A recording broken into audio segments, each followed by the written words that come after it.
शाहीन शाह अफरीदी ने आखिरी ओवर में 23 रन बनाकर एक नई तारीख रकम कर दी। कई चेहरों के ऊपर खुशी ले आए। लाहौर कलंदर्स के फैन को बहुत ज़्यादा एंटरटेनमेंट हुई। पूरे पीएसएल की तारीख में ऐसा नहीं हुआ कि आखिरी ओवर में 23 रन किसी ने बनाए हों। तो ये शाहीन शाह अफरीदी की जानिब से जो है वो एक तारीख बनाई गई। और कुछ लोग तो ये भी कह रहे थे कि शाहीन शाह अफरीदी में आफरीदी यानी लाला की रूह आ गई है, उनके ससुर की रूह आ गई है। तो यकीनी तौर पर उनके ससुर में बहुत सारे, ससुर के घर में बहुत सारे लोग जो हैं वो खुश हुए होंगे। तो बड़ा ही ज़बरदस्त जो मैच हुआ, एंड तक ऐसा लग रहा था कि लाहौर कलंदर जो है उनके हाथ से ये मैच निकल गया जब हफीज़ की विकेट गिरी। लेकिन फिर शाहीन शाह अफरीदी ने जिस तरह से खेला, पूरा क्राउड जो आज स्टेडियम में हमने देखा कि एक तो हाउसफुल था, फिर जब शाहीन ने छक्के लगाया तो फिर पूरा क्राउड जो है वो चार्ज हो गया, क्योंकि सबसे ज़्यादा जो फैंस आए हुए थे वो लाहौर कलंदर के आए हुए थे। तो बहुत लोगों ने एंजॉय किया।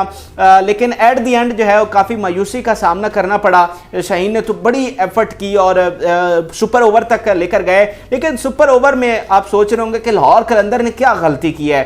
पहले एक हारे हुए मैच को जीता लाहौर कलंदर ने, फिर एक जीता हुआ मैच वापस पेशावर ज़ल्मी को दे दिया। तो गलती क्या की है? जो इस वक्त सबसे बड़ी मेरे ख्याल में जो गलती हुई है लाहौर कलंदर से, वो जो उन्होंने अपने बैट्समैन भेजे हैं उनमें मेरे ख्याल से काफ़ी गलती कर गए हैं। हैरी ब्रोक हैं या फ़खर जमान है, इनकी जगह पर कोई बेहतर वो प्लेयर भेज सकते थे। और जो ये कहा जा रहा है कि हफीज़ और डेविड वीज़ा वो ज़्यादा अच्छा परफॉर्म कर सकते थे, क्योंकि एक तो हफीज़ के हवाले से ये भी इंटरेस्टिंग है कि आज जैसे वो काफ़ी देर पिच के ऊपर मौजूद रहे और कई बॉल्स उन्होंने फेस की हैं, तो वो पिच को बेहतर तरीके से समझ चुके थे। और हफीज़ वो हैं जो पहली बॉल के ऊपर बाउंड्री भी लगा सकते हैं, उन्हें सेटल होने के लिए बॉल्स की ज़रूरत नहीं होती। उसी तरह डेविड वीज़ा जो हैं वो भी उसी तरह के बल्लेबाज हैं, पहली गेंद के ऊपर एक छक्का चौका लगा सकते हैं। दूसरी जानिब फ़खर बहुत ज़बरदस्त प्लेयर हैं, लेकिन वो थोड़ी सी बॉल्स लेते हैं सेटल होने के लिए। फिर हैरी ब्रोक तो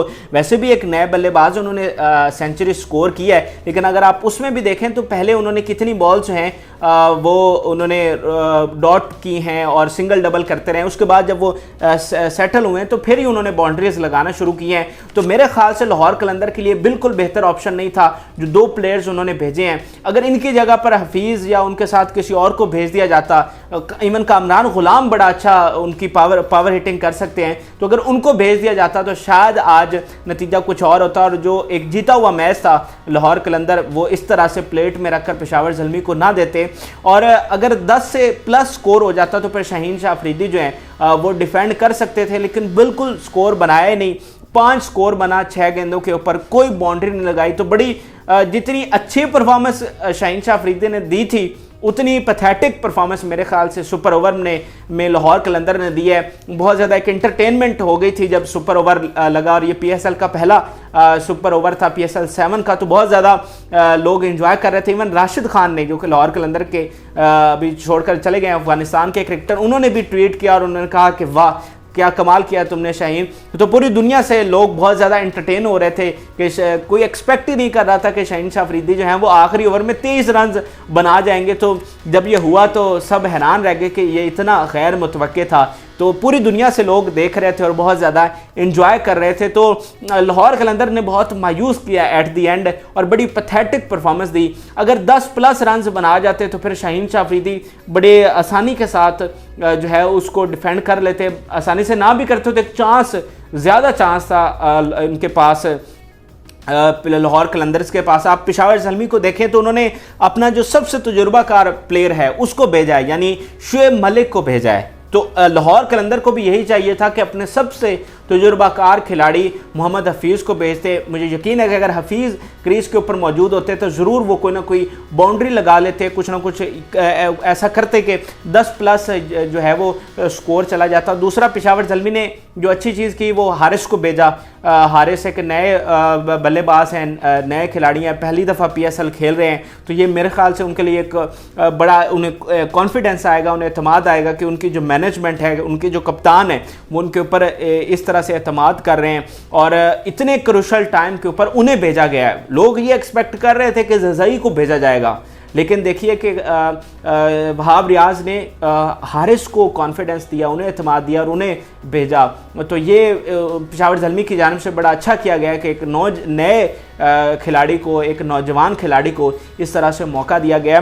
तो लाहौर कलंदर ने जो गलती की वो पेशावर ज़ल्मी ने नहीं दोहराई और बिल्कुल जो वहाब ने बॉलिंग की है वो वाक़ईतन बहुत ज़बरदस्त बॉलिंग थी। जिस तरह से उन्होंने नपी तुली आके बॉलिंग की और यॉर्कर मारे, तो बड़ी ज़बरदस्त उन्होंने बॉलिंग की और सब इस सुपर ओवर में जीत का जो क्रेडिट है वो वाक़ईतन वहाब रियाज को जाता है। अगर वो कुछ ज़्यादा स्कोर खा जाते तो फिर शायद शोएब मलिक के लिए भी मुश्किल हो जाता कि वो उसको चेज़ करते, क्योंकि जब ज़्यादा स्कोर होते हैं तो फिर प्रेशर डिफरेंट होता है, फिर जो बैटिंग करने वाला है उसकी अप्रोच डिफरेंट होती है। आज शोएब मलिक को पता था कि मैं सिंगल डबल करके भी ये स्कोर बना सकता हूँ। अगर ये 10 से ज़्यादा स्कोर होता तो फिर मलिक को पता था कि मुझे हिट करनी है, कोई बाउंड्री लगानी है, तो 6 रन के लिए उन्हें किसी बाउंड्री की भी ज़रूरत नहीं थी। तो अप्रोच फिर डिफरेंट हो जाती है। तो इसमें क्रेडिट जो है वो वहाब रियाज को जाता है कि उन्होंने इतना ज़बरदस्त सुपर ओवर किया कि बिल्कुल हाथ खोलने ही नहीं दिया फ़खर ज़मान का, और जो है वो कोई बाउंड्री नहीं लगा सके। सो एट द एंड एक अच्छा मैच था, मज़ा आया इस मैच का। वैसे जो लाहौर कलंदर पहले परफॉर्मेंस दे रहा था कोई इतनी अच्छी नहीं थी, लेकिन शाहीन ने आकर फिर से क्राउड को जो है वो चार्ज किया। तो एट द एंड एक अच्छी इंटरटेनमेंट देखने को मिली। अब 4 टीमें फाइनल हो चुकी हैं प्लेऑफ्स के लिए। मुल्तान सुल्तान्स और लाहौर कलंदर पहला प्लेऑफ खेलेंगे, जबकि इस्लामाबाद यूनाइटेड और पेशावर ज़ल्मी जो हैं वो दूसरा प्लेऑफ खेलेंगे। तो आप बताइएगा कमेंट में कि आपकी फेवरेट टीम कौन सी है जिसको आप सपोर्ट कर रहे हैं, और आप क्या समझते हैं कि कौन सी टीम PSL 7 का टाइटल जीत सकती है। क्या तारीख में पहली बार मुल्तान सुल्तान्स वो फ्रेंचाइज होगी, वो टीम होगी जो इस टाइटल का दिफा करेगी? कमेंट सेक्शन में ज़रूर